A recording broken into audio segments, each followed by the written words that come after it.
প্রিয় দর্শক, বুখারী শরীফ এবং মুসলিম শরীফ উভয় সহিহ হাদিসে একটি দোয়া বর্ণিত হয়েছে। প্রিয় দর্শক, যে দোয়াটিকে বলা হয়েছে জামে দোয়া, অর্থাৎ যার শব্দমালা কম কিন্তু ব্যাপক অর্থবোধক। তো প্রিয় দর্শক, খুবই মূল্যবান দোয়া, সেই দোয়াটি আমি আপনাদের সঙ্গে শেয়ার করব। প্রিয় দর্শক, এই মূল্যবান দোয়াটিকে জামে দোয়া বলার আরেকটি কারণ হচ্ছে যে এই দোয়াটি যদি আপনি বেশি বেশি পাঠ করতে পারেন তো আল্লাহ সুবহানাহু ওয়া তাআলা আপনার জীবনের তামাম গুনাহ খাতাকে তিনি ক্ষমা করে দেবেন।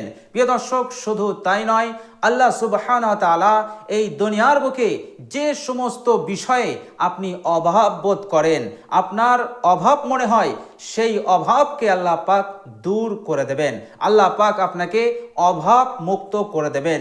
প্রিয় দর্শক, পেরেশানি, বিপদ এবং যাবতীয় অমঙ্গল হতে আল্লাহ পাক আপনাকে হেফাজত করবেন। শুধু তাই নয়, আল্লাহ সুবহানাহু ওয়া তাআলা আপনার ইবাদতে যদি ভুল ত্রুটি থেকে যায়, সেই ভুল ত্রুটিকেও আল্লাহ পাক ক্ষমা করে দেবেন। প্রিয় দর্শক, এমন গুনাহ যে গুনাহ আপনি নিজেও জানেন না কিন্তু আল্লাহ সুবহানাহু ওয়া তাআলা জানেন, সেই গুনাহ সমূহগুলোকেও আল্লাহ সুবহানাহু ওয়া তাআলা ক্ষমা করে দেবেন।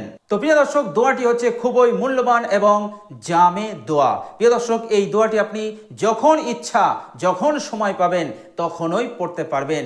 আপনি যত বেশি পড়বেন ততই মঙ্গল, ততই বরকত আপনার জিন্দেগিতে বৃদ্ধি হতে থাকবে। বলুন সুবহানাল্লাহ। প্রিয় দর্শক, চলুন আমরা সেই মূল্যবান দোয়াটি জেনে নেই। প্রিয় দর্শক, বুখারী শরীফ এবং মুসলিম শরীফের হাদিস বর্ণনাকারী হযরত আবু মুসা আশআরী রাদিয়াল্লাহু তাআলা আনহু, তিনি বলছেন যে রাসূলুল্লাহ সাল্লাল্লাহু আলাইহি ওয়াসাল্লাম আকসার, বেশিরভাগ সময়ে তিনি এই মূল্যবান দোয়াটি পড়তেন এবং তিনি আমাদেরকে শিক্ষা দিতেন। প্রিয় দর্শক, দোয়াটি হচ্ছে আল্লাহুম্মা গফিরলি খতিআতি, হে আল্লাহ, আমার গুনাহসমূহকে, আমার তামাম গুনাহ খাতাকে তুমি ক্ষমা করে দাও। ওয়া জাহলি, অর্থাৎ আমার জিহালতকেও তুমি ক্ষমা করে দাও। অর্থাৎ যে কাজ করার আদেশ আপনি দিয়েছিলেন কিন্তু আমি সেই আদেশ পালন করিনি, যে আমলটা জানা আমার জন্য উচিত ছিল সেটা জানিনি, যে কাজগুলো করা আমার জন্য উচিত ছিল সেগুলো করিনি।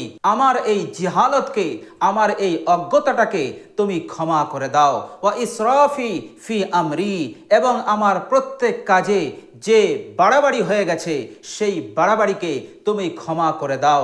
যে কাজগুলো যতটুকু করা দরকার ছিল আমি করিনি, আমি বাড়াবাড়ি করে ফেলেছি।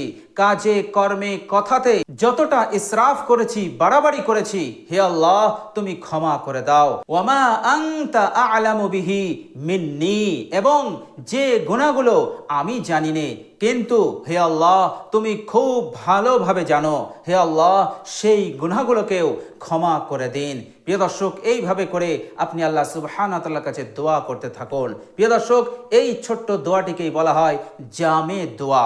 তো প্রিয় দর্শক, এই জামে দোয়াটি আপনি নির্জনে আল্লাহ সুবহানাহু ওয়া তাআলার কাছে বেশি বেশি পড়ুন। ইনশাআল্লাহ আল্লাহ সুবহানাহু ওয়া তাআলা আপনার দোয়াকে কবুল করবেন, আপনার জীবনের তামাম গুনাহ খাতাকে ক্ষমা করবেন এবং দুনিয়ার যাবতীয় অভাব অনটন হতে আপনাকে মুক্তি দান করবেন এবং মৃত্যুর পর আল্লাহ সুবহানাহু ওয়া তাআলা আপনাকে জান্নাত দান করবেন ইনশাআল্লাহ।